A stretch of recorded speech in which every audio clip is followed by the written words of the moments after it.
hello, good morning on the Tuesday. අද උදේ පොඩ්ඩක් රේනි මූඩ් එකක් තිබ්බේ. එතන තියෙනවා ටෙස්ලා එකක්. මම දෙවිසෙන් ගමන් හිටියේ. ඊට පස්සේ මෙතන තිබ්බා වොල්ලෝ එකක්. මෙහෙර ගම පොඩි වීඩියෝ එකක් කරන්න ගියා. හිතනවා කලින් කවර් නැති වීඩියෝස් තියෙනවා. ඉතින් ඊට එක බලමු.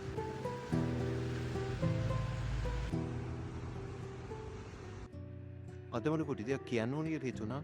අද පොඩ්ඩක් වහින දවසක්. මේ ටයිම් එකට උදේට ඉස්කෝලේ යන්න ළමයි ඉන්නවා. ඊට පස්සේ ඔෆිස් වලට ඉන්නවා. ඒ වුණාට වැස්සට කවුරුත් මෙයාලා කොඩයක් ගෙනියන්නේ නැහැ. සාමාන්‍ය ලංකාවේ දෙක තියෙනවා. මෙයාලා රේන් කෝට් එක දාගෙන යනවා නැත්නම් නෝමල් පොඩක්යි ජැකට් එක දාගෙන යන්නේ.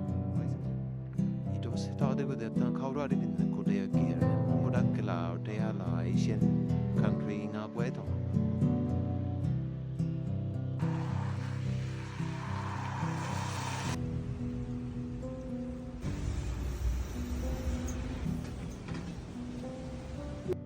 ආමන් දෙක විදිහට තමයි ස්පෙෂල් බස් වල මේ කට්ටිය නැන්දර පස්සේ බස් එක අද්දන්නේ කවුරු හරි බිසීට් එක ළඟට යන ගමන් සීට් එකේ ඉඳගෙන යන හරි.